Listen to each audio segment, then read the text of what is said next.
গত সপ্তাহে আপনাদেরকে দেখিয়েছিলাম অস্কারে কে কে জিতলেন। নারী দিবস উপলক্ষে চলুন নজর দেই দুজন শক্তিশালী মহিলার উপর যারা এই বছরের অস্কার বিজয়ী।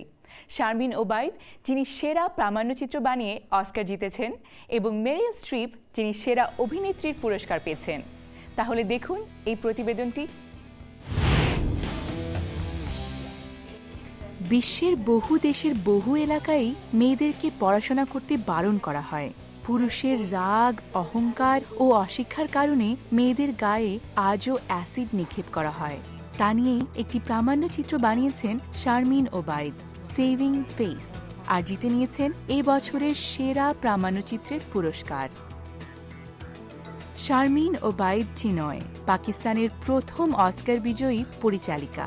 অস্কারের জগতে তার নাম হয়তো নতুন, কিন্তু প্রামাণ্যচিত্র বানিয়ে তিনি আগেও নাম কুড়িয়েছেন। I'm walking towards the protest rally. This is Sharmin. It's terrible. Running all over the place. What is the problem with the police? Don't put it on me. Don't put it on me. Sharmin Obaid Asia, Europe, Africa এবং Latin আমেরিকায় গিয়েও ছবি বানিয়েছেন। তার দর্শক গোটা বিশ্বের মহিলা ও পুরুষ।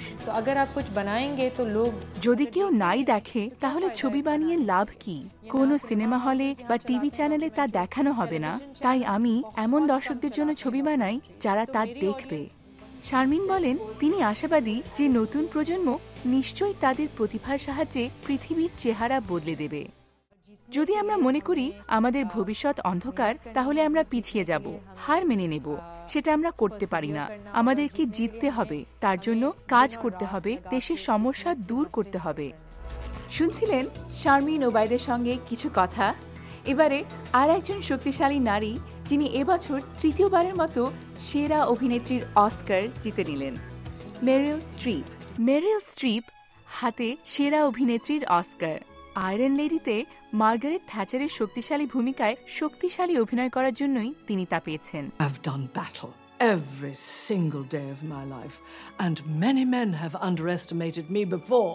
মেরিল স্ট্রিপ কখনো বিতর্কিত ভূমিকায় অভিনয় করতে ভয় পাননি। তার প্রতিটি অঙ্গভঙ্গি, তার কণ্ঠ, সবকিছুই মনে করিয়ে দেয় সেই ব্রিটিশ প্রধানমন্ত্রীর কথা। That's the tone that we want to strike. সফলতা এই অভিনেত্রীর জন্য নতুন কিছু নয়। 1978 সালে দ্য ডিয়ার হান্টারে অভিনয় করার জন্য তিনি তার প্রথম অস্কার মনোনয়ন পান। মাত্র 1 বছর পর ক্রেমার ভার্সেস ক্রেমারে তার এই ভূমিকার জন্য তিনি বেস্ট সাপোর্টিং রোলের অস্কার পান।